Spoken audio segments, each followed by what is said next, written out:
Hi, friends. Welcome to the By Faith podcast. I'm your host, Christine Hoover, and I'm so glad you're here.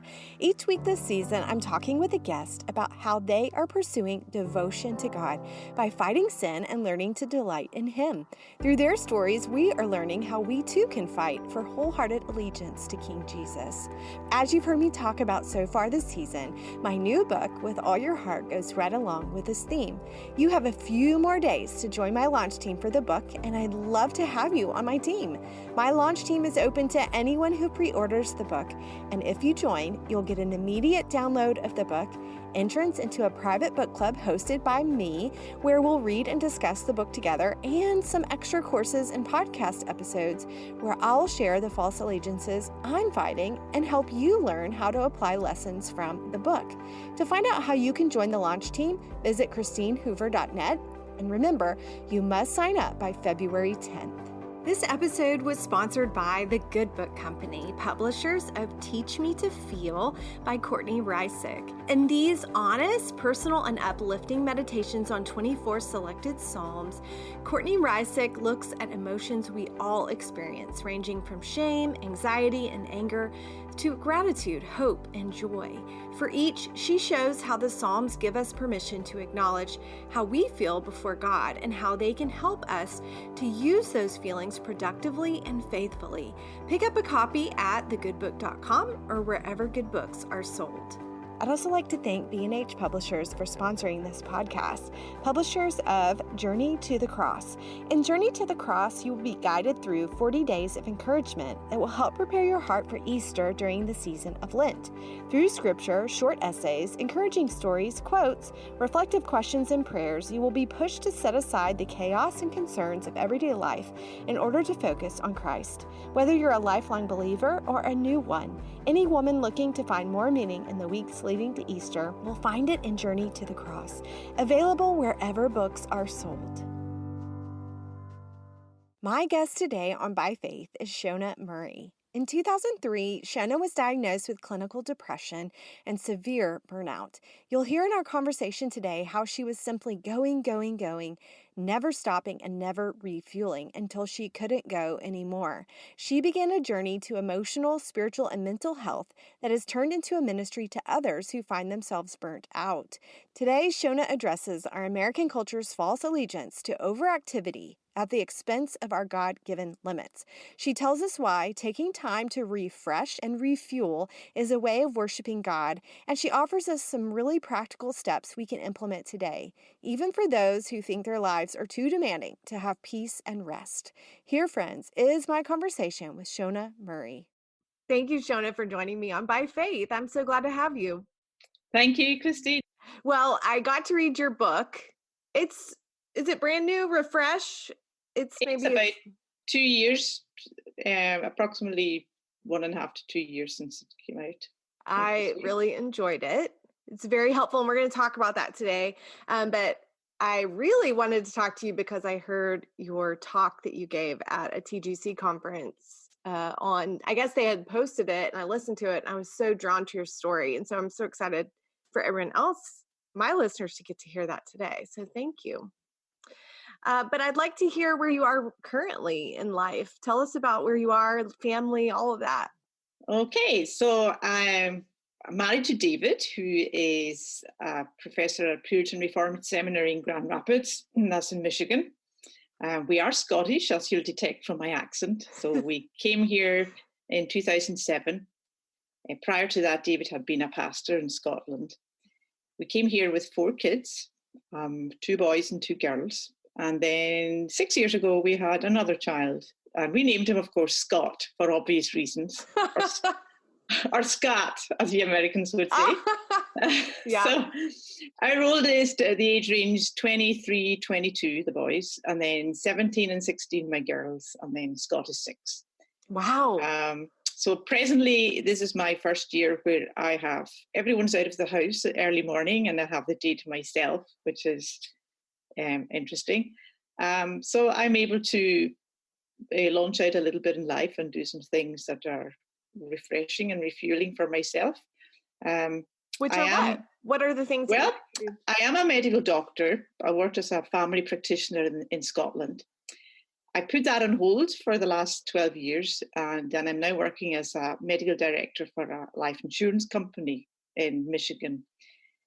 Basically, all the applications, or some of the applications where there are queries and questions about medical conditions and EKGs, that sort of thing, they ask me to look through the case notes and review and advise accordingly. So Yeah. I work from home, which I love. Yeah. And I also get to enjoy things like Bible study fellowship once a week, which has been a huge blessing. And connect with some friends and some other needs. I do some counselling as well. So okay. Yes, Wow. I mean, I make meals and clean the house, do the laundry, I pick up my little one from school, and Yeah. it's fun. So how was that transition from Scotland to America, especially for your kids? They were teenagers, right? Yeah, well, my oldest was 11 then. My youngest was 3.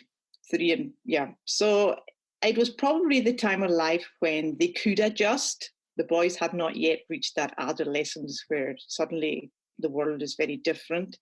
They were here before we got to that stage. And my younger 2 girls were so young. Yeah.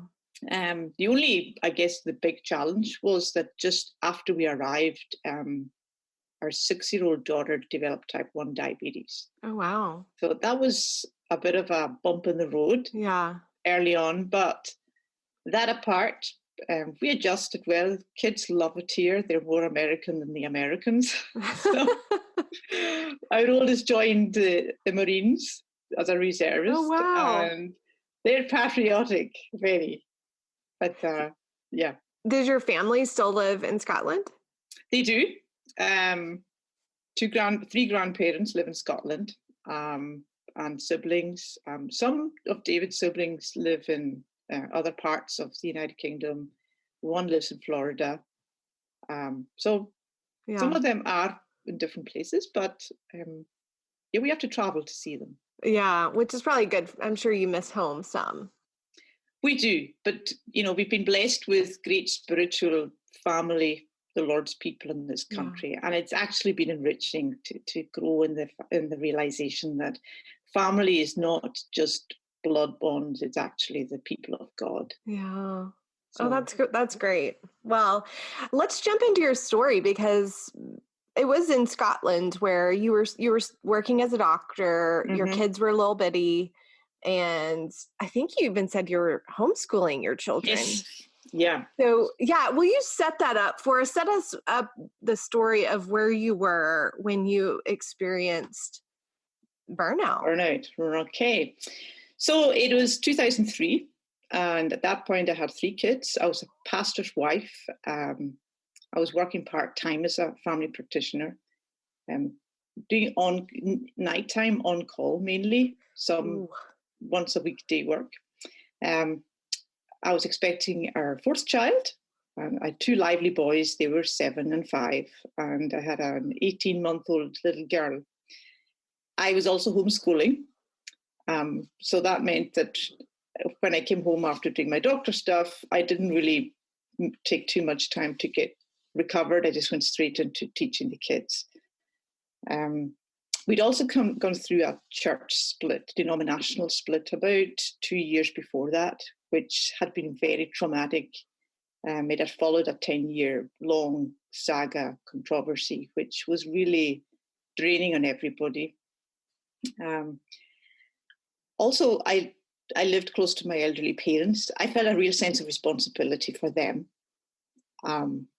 There were 2 friends in my life, 2 close people whose marriages broke up. The World Trade Center had just occurred.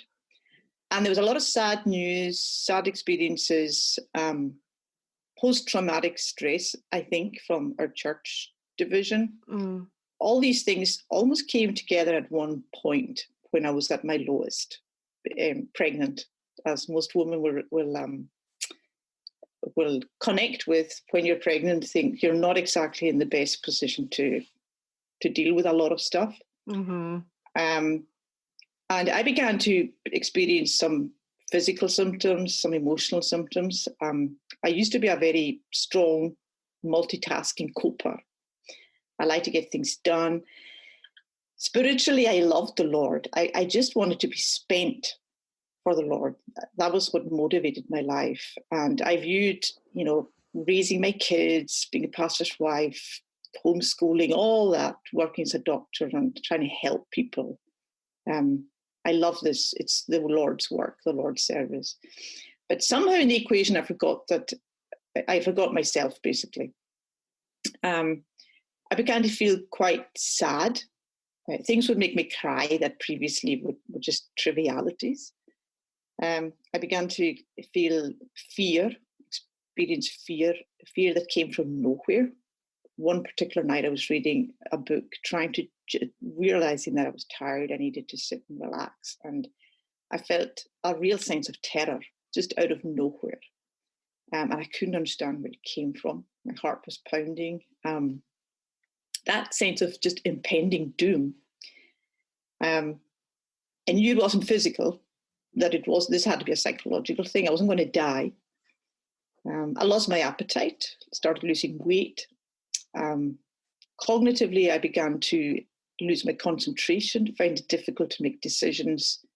And the kind of organized mindset became chaotic. And I just bashed through it thinking I've got to push harder, work harder. But then I began to feel that God was moving away from me, or I was moving away from God. So in my morning devotions, when I tried to read, I would read the same verses over and over again. And it just didn't seem to stick. In my prayer life, I began to feel that God wasn't listening. I just felt I was in chaos. I'm disconnected from people. A lot of people around me, a lot of people I loved, people loved me, but I had no feelings for anybody anymore. I felt very lonely. And it kind of climaxed in me concluding that it was a spiritual problem. And that I began to experience nightmares, fears of God, terror of God, actually. God, who was my friend, the one I loved, Jesus more than anybody else. My perception was of he's against me, he's angry at me. And it's like Job, he could not connect with God. He said, I don't know where he is. I look behind me, I look in front. I don't know where he is. I figured the way to deal with that was to read more of my Bible, study more. I began to read books like Grace Abounding to the Chief of Sinners, John Bunyan's book, The Christian's Complete Armour by William Garnell, Martin Lloyd-Jones' Spiritual Depression. Any book I could get a hold of that would deal with the spiritual dimension.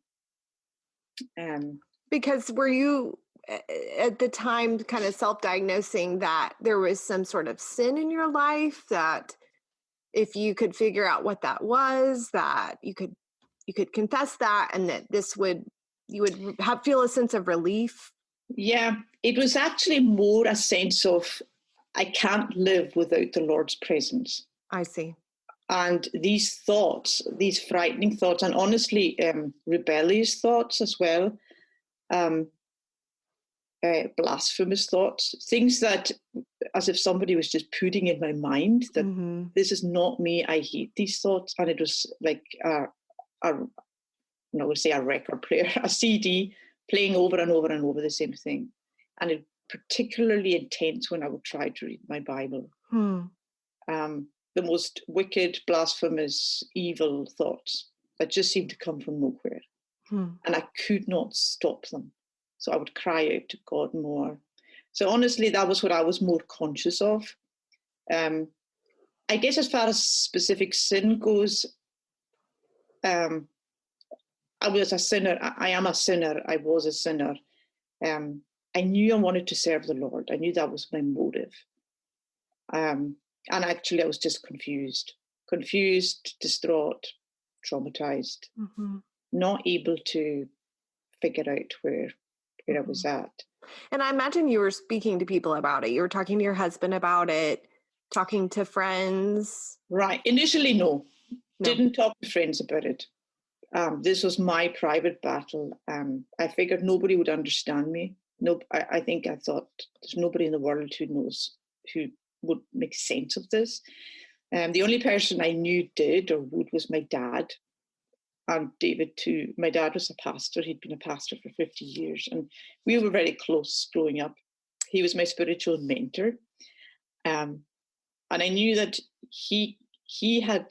I'd talked to him often about my soul growing up. We had many conversations. He would help me.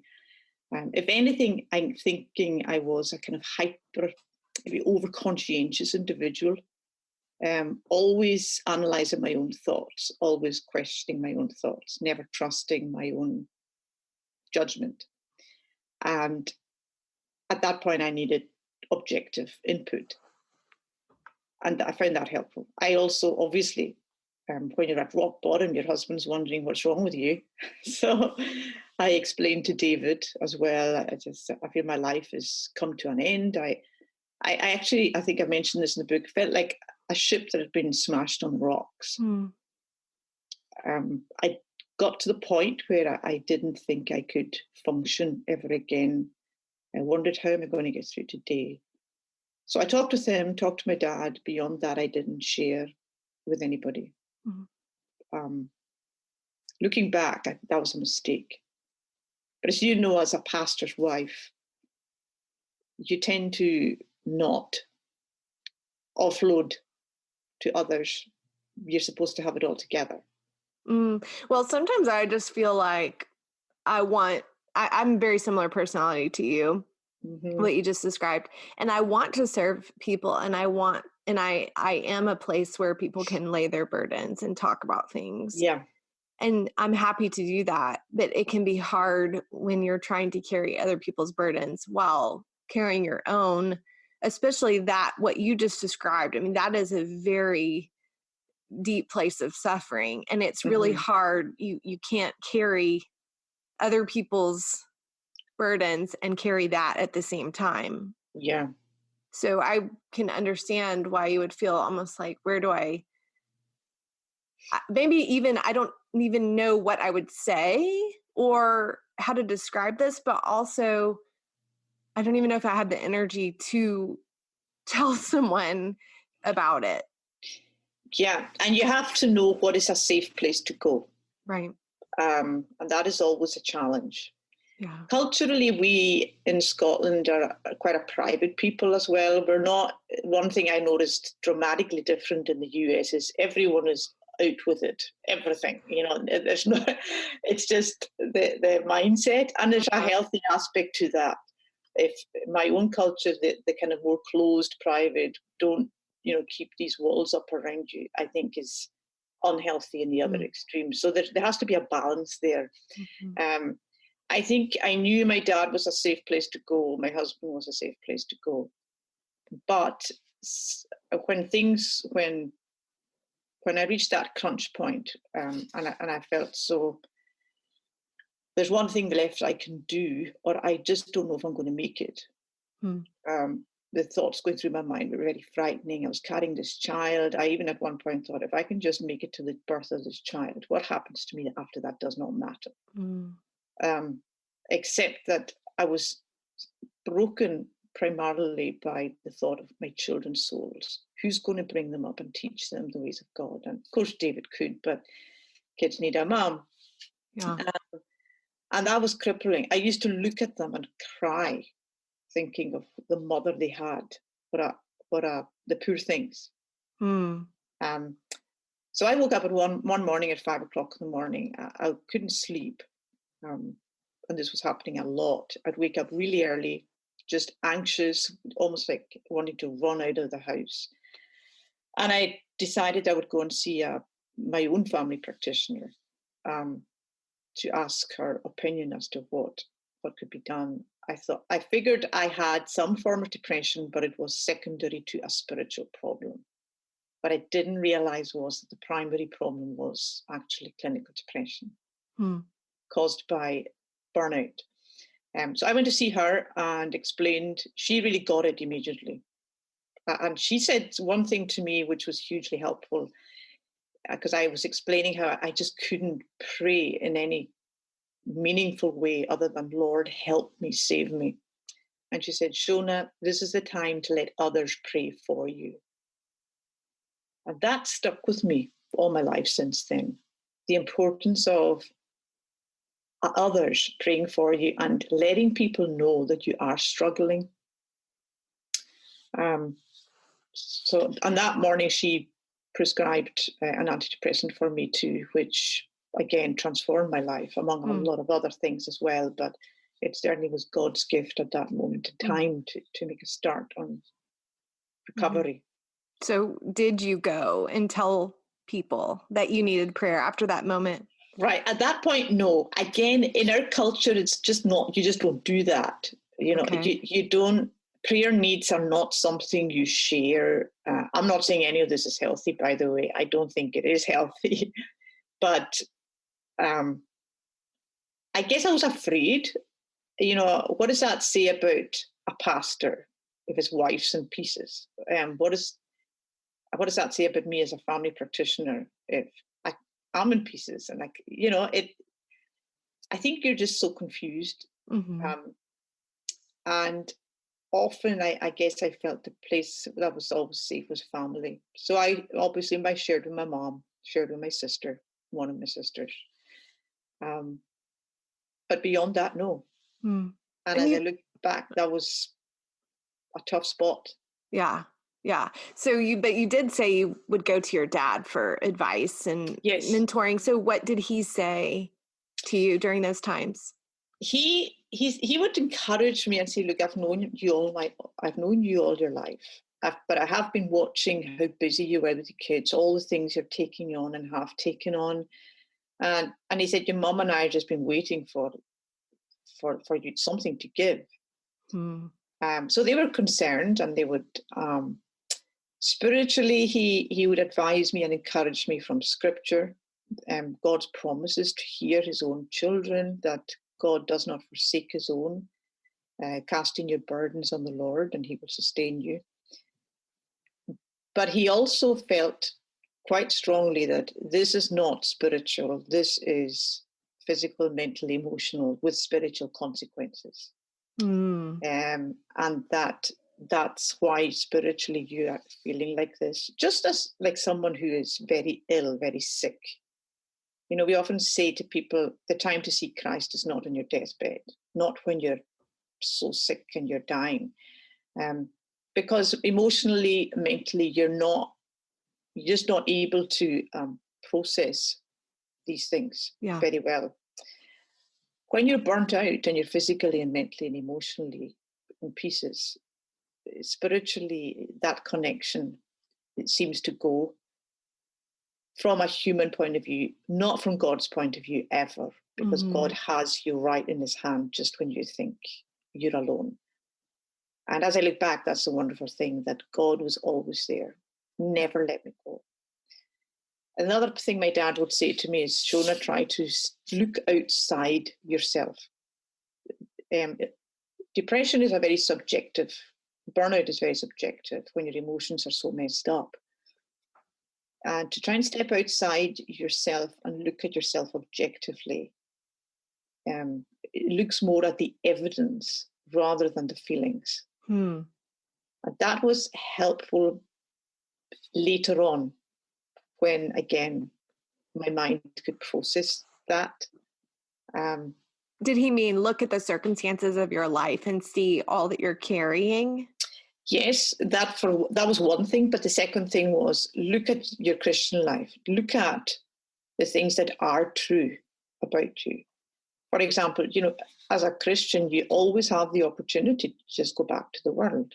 Yeah. You know, there's not, you know, would you want that? And I said, no, never. I'd rather die in this position than ever go back to the world.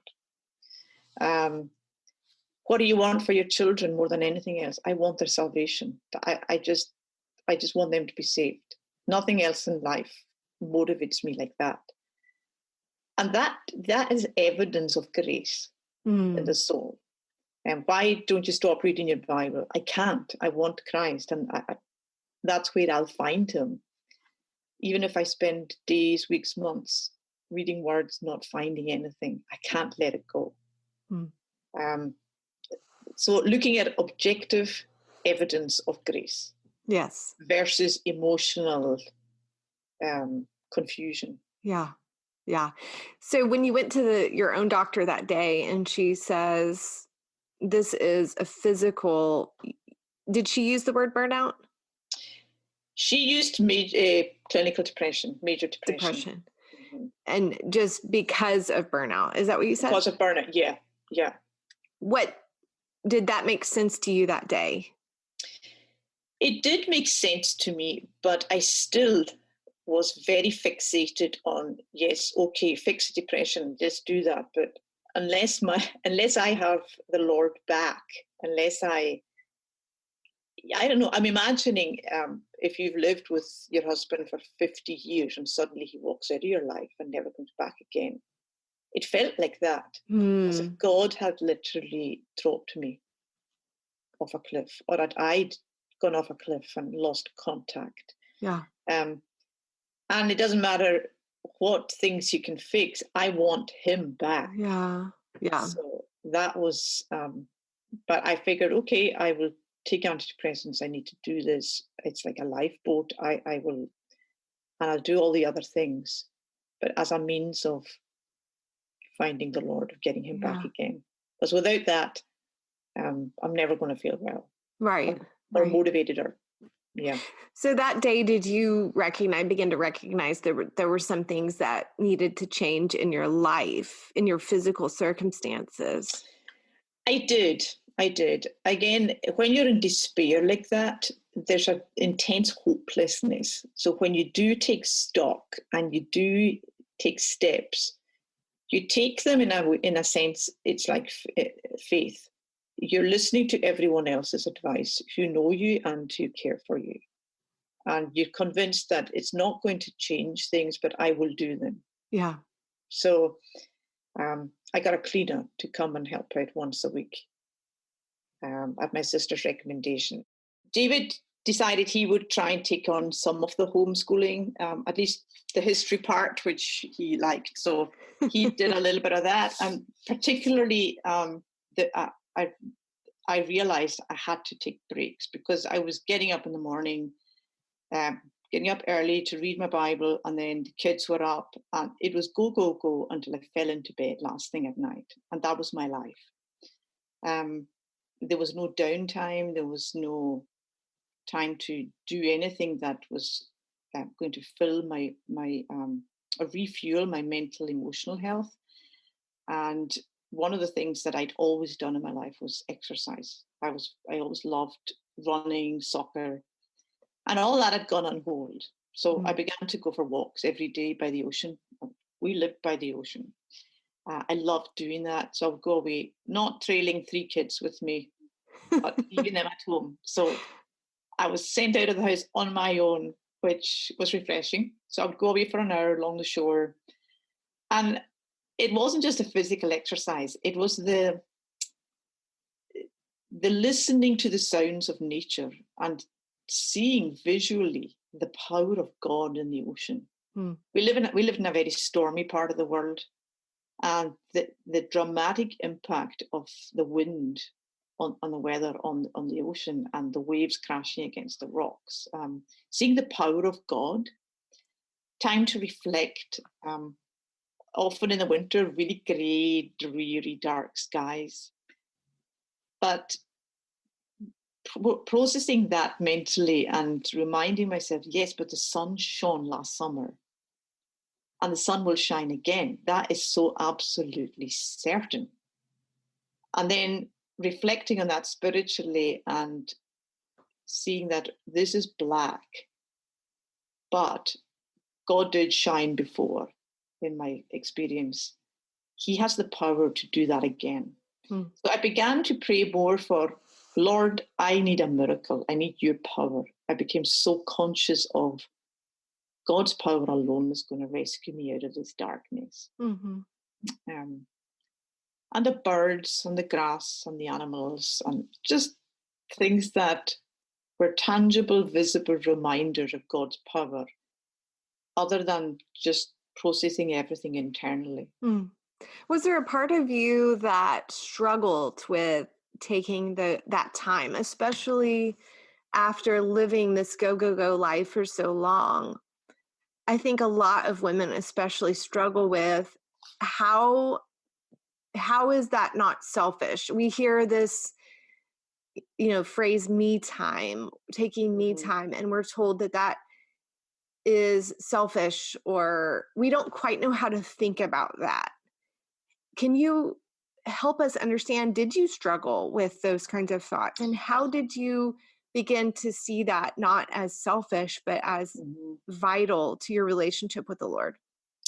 Right. So at that time in the pit, it was a matter of survival. That was straightforward. This is about survival. I couldn't even process selfish, not selfish. I just was in darkness. Subsequently, as I began to get better, the temptation to get back to default patterns of busyness, that's where I particularly struggled with that. And I still do.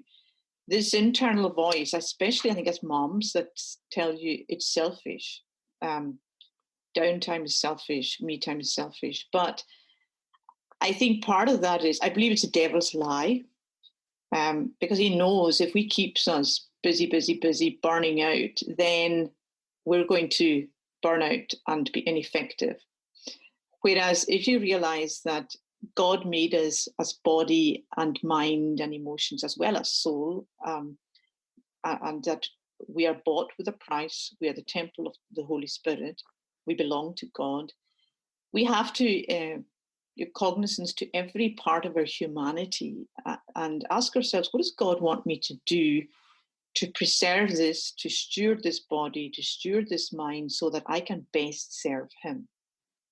And that helps me when I do take breaks and do activities that are just for myself, to view it as a gift of God and to be thankful for it and to enjoy it at the same time, knowing that when I get back to I'm not going to say what I'm supposed to do, when I get back to work, either in the home or whatever, I am more energized and refreshed to do that.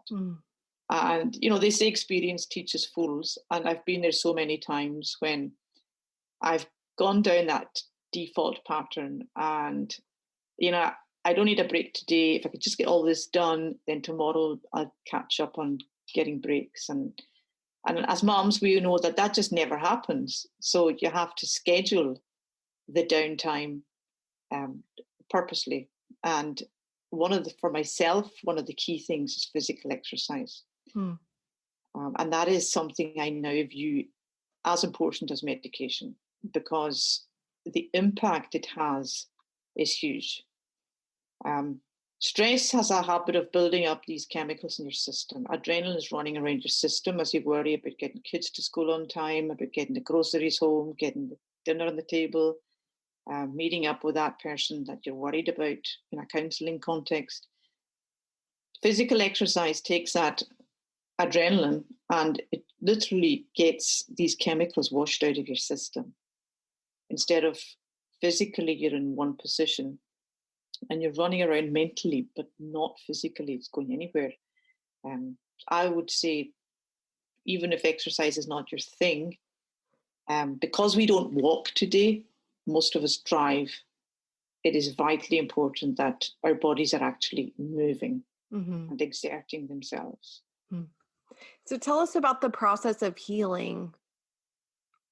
I'm imagining that was a long process.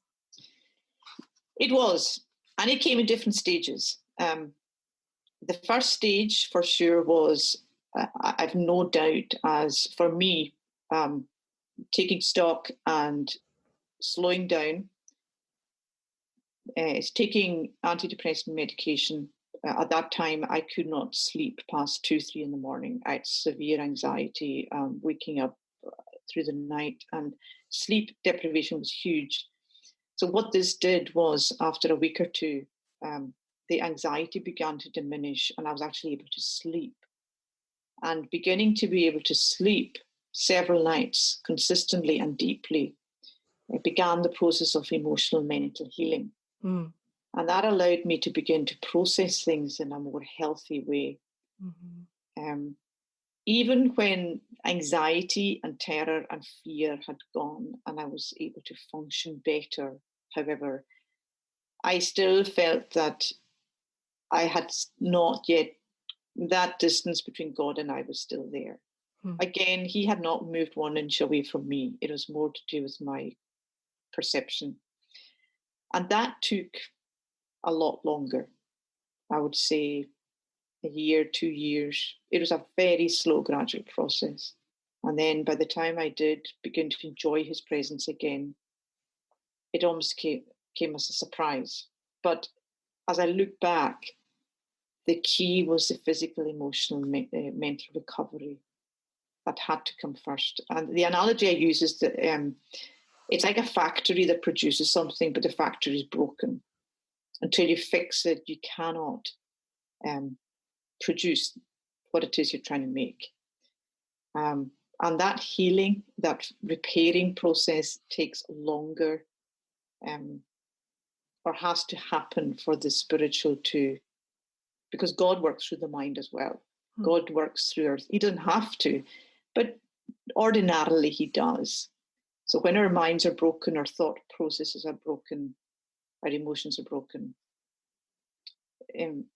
these things have to be fixed in order for these pathways to be reconnected again. I'm wondering how you view that time now. I would imagine you view it as a gift, even though it was super painful and long. It was what God has used to change you and to bring you to health. It is. It taught me a lot of things. And healing, because we're fallen creatures, we are broken regardless. Yeah. It's broken at different levels, and at times broken in a very deep level. As time progresses and you have the retrospective view, you see God walking alongside you. You see God ordering your providence and in incredible ways. And at that time, I vividly remember saying, this is not good for me. It's not good for my family. It's not good for the Lord's cause. It's not God-honoring, spiritually, everything.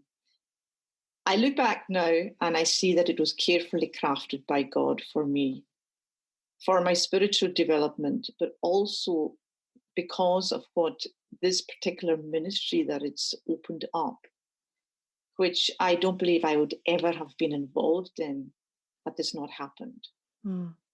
And because there's so much brokenness. Do you mean speaking to people about this specific issue of burnout? Yes. But counseling people, talking to them, teaching them about what burnout looks like, and that burnout, we as Christians are not exempt from the normal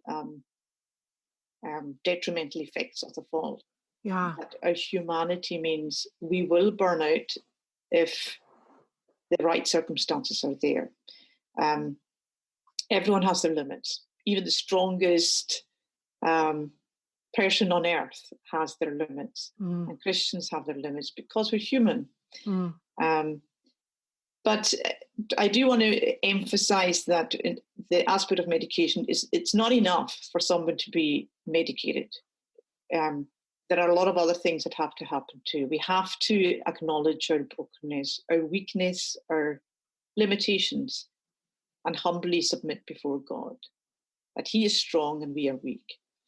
We have to be willing to receive the help of others. And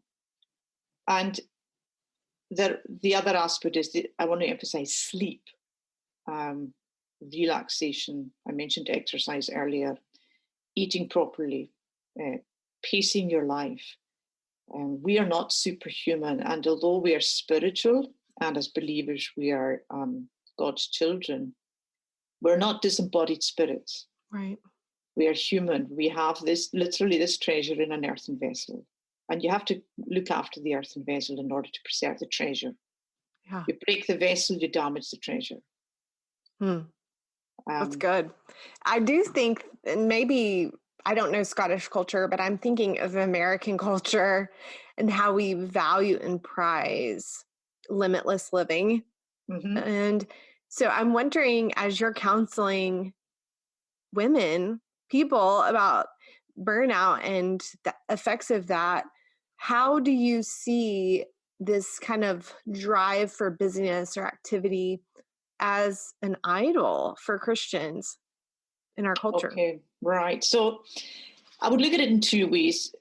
First of all, defining what idolatry is. It's something we are putting in before God, something that we are giving our devotion to before God. So if you look at busyness and overactivity, there are two categories of people. There are those for whom that is the primary aim in life, to get as much as I can out of life, to be as much as I can, to be as popular as I can, to have as much money as I can, for my kids to have their college degrees, be postgraduate degrees, to excel at sport, and to have the best cars, to have the best home, to be viewed as just the epitome of success. Then there's another kind of busyness, which I think maybe happens more among what I've seen in church circles, is just a wrong view of our humanity and a wrong view of what service to God looks like. So this is not specifically idolatry as much as I'm busy. I need to be busy because it's the Lord's work. Mm-hmm. All busyness in God's service is good busyness. And there are two things we can fall into. One is, although we're saved by grace, we forget that. And subconsciously, we're trying to work our way into God's good books, if you like. Christians, these are people who are saved, but we have that by nature default. And the second is thinking we can do it all, or we have to do it all. So that can keep us busy. Instead of God has multiple people working for him. He does not need me to be a one-man, one-woman show. Thank you. That's the word.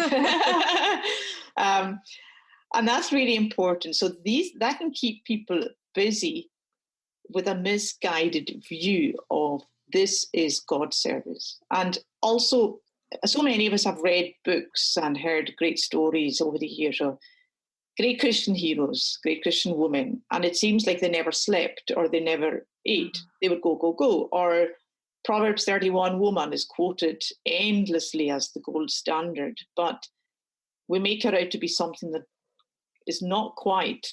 She never did all these things at the same time. And they're, how we're interpreting that woman perhaps is not quite the way we're supposed to interpret it. So we're not meant to spend our lives driven like that. God orders sleep, we have to sleep. Food, we have to eat. Family, we have to be devoted to our family first before serving others. We have to care for our own bodies because, as I say, if we don't, then our service will be cut short, either by illness, death, burnout, and the statistics show that. So for all of us, the question is, why am I doing what I'm doing? Motivation is huge. And a lot of moms, I think, struggle with guilt. Not so much appropriate guilt, but the believing the little voice that says, you must, you must, you must, you should, you should, you should. Right. And if you don't, then you'll grieve the Spirit and the Lord will not be pleased with you. But we are saved by Christ. Everything we do is motivated by desire to please Christ. But he also said to Mary, Mary couldn't do a whole lot, Mary Magdalene, when she anointed Jesus' feet. He was going to be crucified and buried. And she seemed to know that her service was going to be cut short. Mm-hmm. Her life of service was limited. Jesus, when she had anointed him, he said, she has done what she could. And if our heart is Christ-centered, then we need to remind ourselves that that is peace. And the striving to compare, to keep up with other people is not our standard. Our standard is what God requires of us. And one of the difficulties also is when we see other moms, maybe on social media, everyone's perfect house, everyone's perfect baking, everyone's perfect Pinterest page. And then when others expect us to do this and do that, and you see someone who can do 10 things and I'm exhausted after 2, all that pours guilt and a sense of inadequacy, failure. And it takes the focus away from what does God expect of me? Yeah. And that is where the challenge is. Yeah. And that can become an idol too. People's approval, the approval of church, being seen to be doing. Yes. And the question is, are you doing something to be seen of people, or are you doing something because I have the time and the gifts and the talent to do this and to do it well, but not at the expense of my family or my mental health? Yeah. Yeah. A lot of times I have to stop and think about all those things you just mentioned. And am I thinking that there's a finish line somewhere, that when I get that I am going to experience peace? And the truth is, I have to remind myself all the time that Christ himself is our peace, that peace is found in him. And so to seek him and to serve him, I will experience what I desire to experience. But if I'm chasing this finish line, whatever that finish line is, whatever the end result I'm looking for, I'm not going to find what I'm actually looking for. So I have to remind myself of that almost every day when I find myself in these anxious thoughts of trying to get somewhere or something. That's not where my peace is. I have access to peace currently today, and I can seek him. So it's hard. You get in this mental space where you don't even realize what you're thinking. Yeah. And it can lead to some really disastrous consequences for all of us. And I'm wondering, I'm sure you counsel women who push back at you and say, well, you don't know my life. You don't know what I have on my plate. You don't know, maybe I have a husband who's not supportive of me going out for a walk every day or whatever it is. And I think we tend to think we all think we're the exception to the rule, that, well, we can make it. We don't have the limits that Shona just described. I can do it, or I don't have the opportunity. I do have to keep going. So what would you say to women who are thinking of all the excuses? Right. And I think we all make them. Yes, we do. I think obviously, again, there are two groups. There are two reasons why we suffer burnout. One is life events. You cannot control that. So there are people who are carers for disabled kids. There are people who've gone through bereavements. There are people who have had an accident themselves and their life is never going to be the same. And these people who suffer from illnesses, through no fault of their own, these are things you cannot actually change. Yes. So the focus has to be on what can I change? It's to do with my lifestyle. And again, what is motivating me?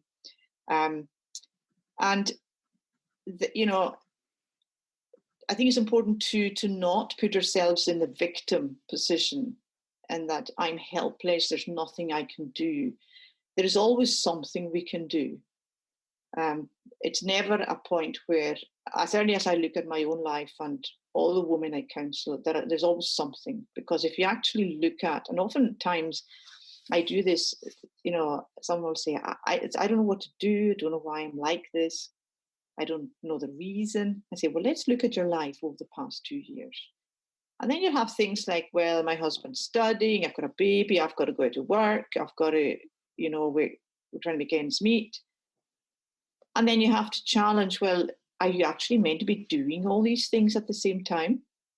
And sometimes you have to make some really hard choices because we cannot have it all. And that's where it's so important to go back and say, what does God really want me to do? Does God want me to be supporting the family, looking after kids, husband maybe not earning because he's studying or whatever? And actually, I sometimes see this with families where men are studying for the ministry. Yeah. Where there's been an imbalance. I think a lot of the time it's just sometimes people going into it not counting the cost, not realizing that you cannot do all these things. Yeah. Because what suffers ultimately is your walk with God. If you have a situation where maybe a husband can't help, or maybe some women, their husbands are away maybe 2-3 weeks at a time, if they're in the military, or some months at a time. Yeah. That's where the church family is so important, that you do share and you do enlist the help of church family and family members who are able to help, to take the kids off you for a while. And at work too, because obviously not every woman is married and has kids. Right. So are you taking your lunch breaks or are you working through lunch? You have a choice over that.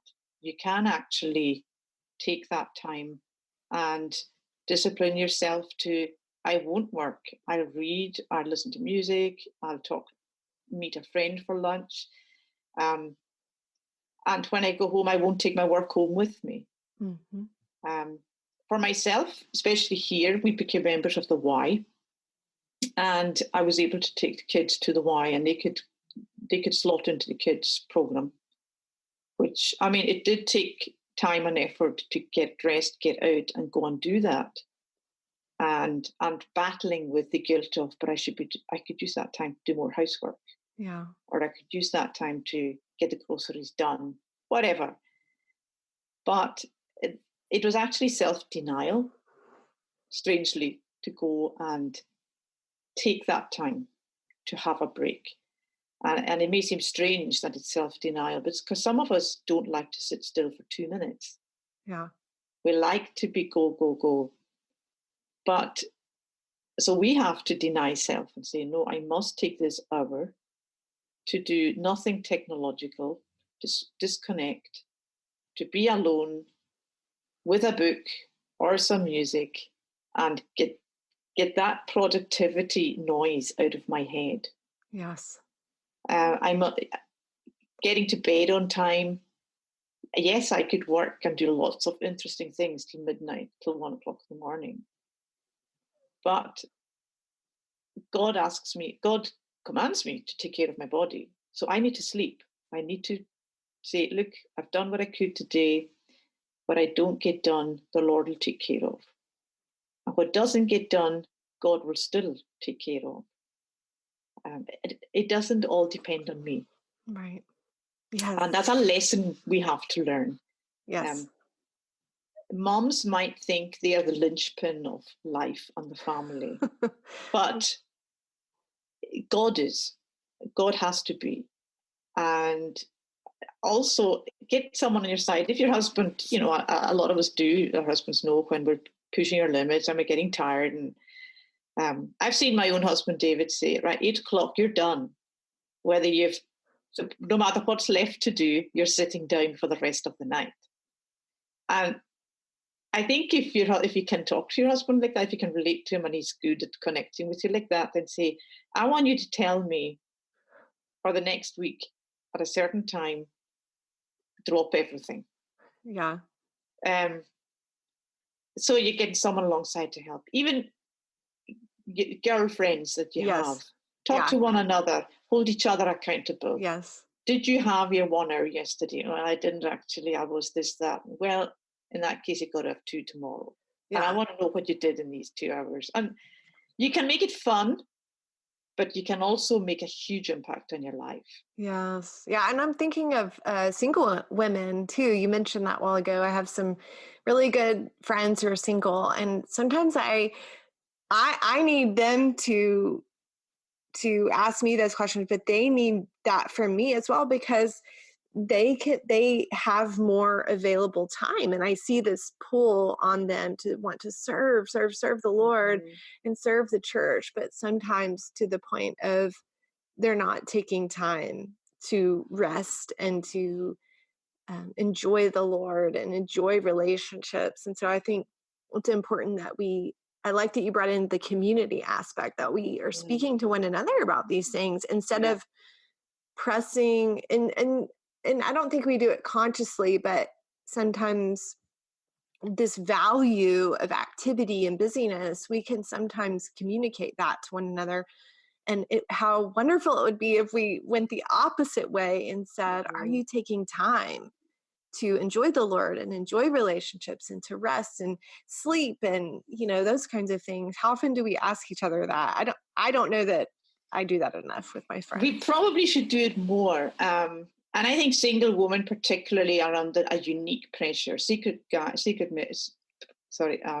men and single women, because there is this perceived notion that they have all the time in the world. Yes. And I have a number of single women friends, and they struggle with personal guilt about I must serve because I have this time, but also external pressure. And we have to be careful that as churches, we're not putting undue pressure on them as well, that, you have time, others don't, so therefore this service you need to fill it. Yes. Because the problem is the same throughout all humanity. We will work ourselves to death unless we approach life with a more scripture-based approach. Mm-hmm. God tells us, be still and know that I am God.